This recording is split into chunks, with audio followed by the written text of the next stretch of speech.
नमस्कार, मैं रिया और आप देख रहे हैं डॉक्टर साहिब।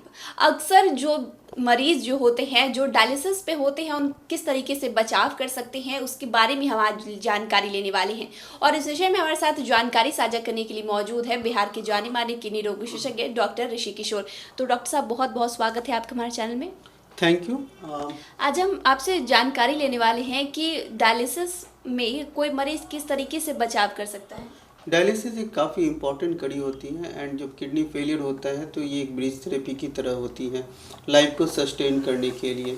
नॉर्मली हमारी किडनी हर एक सेकंड काम करती है, बट जब पेशेंट का किडनी फेल हो जाता है तो किडनी की सपोर्ट मतलब बॉडी को सपोर्ट करने के लिए डायलिसिस करते हैं। अमूमन डायलिसिस किसी भी डायलिसिस सेंटर में सप्ताह में 2 से 3 बार करने की ज़रूरत होती है, बट कुछ जो फैक्टर होते हैं जो डायलिसिस पेशेंट के लिए ज़रूरी होती है कि वो क्या इंपॉर्टेंट चीज़ों को फॉलो करके अपने बॉडी को और अपने शरीर को स्वस्थ बनाए रखें।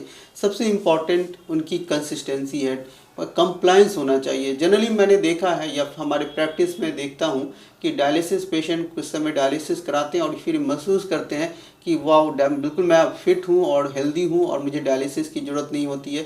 तो फिर वो जो अपनी जो कंप्लायंस होती है उसको कम करते हैं। वो सप्ताह में 2 बार नहीं आके 1 बार आते हैं या फिर 10 दिन में। इस तरह का प्रॉब्लम फेस हम लोग करते हैं। तो ये नियर अबाउट इस तरह के प्रॉब्लम अगर ये पेशेंट इस तरह करते हैं और अपने डॉक्टर की बात को नहीं समझ पाते हैं तो इमीडिएट तो कोई दिक्कत नहीं होती है, बट लेटर ऑन 2 साल 3 साल के बाद बहुत सारी दिक्कतें आती हैं और उस समय ऐसे वो ट्रैप हो जाते हैं कि उससे निकल पाना मुश्किल होता है। ये इसका सबसे इम्पोर्टेंट इसका मैं ये कहना चाहता हूँ कि कंप्लायंस बहुत ज़रूरी होना चाहिए। 2 बार है या 3 बार है वो उसको फॉलो करना चाहिए। सेकंड जो चीज़ होती है कि डायलिसिस के पेशेंट को अगर बीपी है, डायबिटिक है, तो वो साथ में दवा चलना चाहिए। डायबिटिक कंट्रोल होना चाहिए, बीपी कंट्रोल होना चाहिए। खान पान में भी काफ़ी परहेज की ज़रूरत होती है, बट डायलिसिस के पेशेंट में पानी की भी रिस्ट्रिक्शन की ज़रूरत होती है। हाई फास्फोरस कंटेनिंग फूड को अवॉइड करना चाहिए। डायलिसिस में हाई प्रोटीन डाइट डेफिनेटली ज़रूरी होती है, बट फास्फोरस के लेवल को चेकआउट करना बहुत ज़रूरी होता है। डायलिसिस के पेशेंट बहुत सारी इन्फेक्शन के लिए प्रोन होते हैं, क्योंकि शरीर में जब एक तरह से टॉक्सिन का लेवल ज़्यादा होता है तो वो उनकी शरीर की इम्यूनिटी जो होती है कम होती है। तो प्रॉपर वैक्सीनेशन काफ़ी इंपॉर्टेंट है। जनरल पॉपुलेशन में 60 ईयर्स के बाद भी पॉपुलेशन में एक तरह से वैक्सीनेशन है, उसी तरह डायलिसिस पेशेंट में तो अटमोस्ट इम्पॉर्टेंट है। चाहे वो निमोनिया का वैक्सीन हो या हर साल इन्फ्लुएंजा का वैक्सीन हो या हेपेटाइटिस बी का वैक्सीन है। फोर्थ जो सबसे इम्पॉर्टेंट है, न्यूट्रिशन का पॉइंट ऑफ व्यू से डायलिसिस पेशेंट को काफ़ी विशेष ध्यान देने की ज़रूरत होती है। प्रोटीन डाइट के साथ साथ अच्छे कार्बोहाइड्रेट कंटेंट और एटलीस्ट वो घर में तीनों टाइम उनको फ्रेश और सही खाने की ज़रूरत होती है। और एक जो आम कंसेप्ट है डायलिसिस पेशेंट में कि खून की कमी हो गई है तो काफ़ी मतलब जूस वाला या अनार की चीज़ को खाएं या चुकंदर खाएं जिससे कि खून बने। तो ये बहुत कभी कभी मतलब लाइफ के लिए रिस्की हो जाती है, क्योंकि जितने भी रसदार फल होते हैं जैसे अनार हुआ, चुकंदर हुआ, गन्ना का पानी हुआ, नारियल का पानी हुआ, इसमें काफ़ी पोटेशियम कंटेंट काफ़ी ज़्यादा होते हैं। अगर ये डायलिसिस के पेशेंट ये सब फल लेते हैं तो उनका पोटेशियम बढ़ने और हृदय घात या हार्ट अटैक होने का चांस होता है।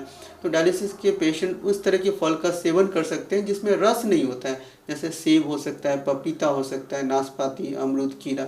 ये डाइट प्रणाली इवन डाइटिशियन के सलाह की ले बहुत इम्पॉर्टेंट है, वो इम्पॉर्टेंट है।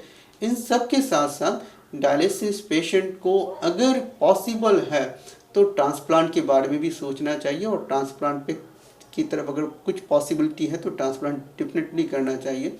डायलिसिस में जो और मोस्ट इम्पॉर्टेंट जो बात है कि डायलिसिस के पेशेंट का एक हर मंथ में कुछ ना कुछ टेस्ट होता है, वो रेगुलर चेकअप कराएं 3 महीने में, 1 महीने में, और जो भी उनके नियर बाई नेफ्रोलॉजिस्ट हैं उनके संपर्क में रहें। बिल्कुल अपने से ट्रीटमेंट ना करें, क्योंकि अपने से ट्रीटमेंट करने पे कुछ ना कुछ गड़बड़ हो सकता है।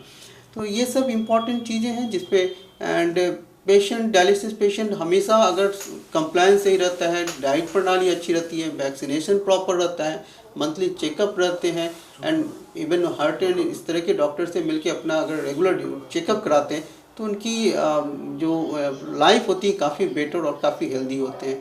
ठीक है, तो शुक्रिया डॉक्टर साहब, जो आपने हमारे साथ जानकारी साझा की उसके लिए बहुत बहुत शुक्रिया। Thank you. तो आप डॉक्टर ऋषि किशोर को सुन रहे थे, जिन्होंने हमारे साथ जानकारी साझा की है कि अगर कोई डायलिसिस पे है तो वो किस तरीके से बचाव कर सकता है। इस विषय में आप क्या सोचते हैं हमें कमेंट कर जरूर बताएं। चैनल को सब्सक्राइब करें, फेसबुक पेज को लाइक करें। वीडियो देखने के लिए आपका शुक्रिया।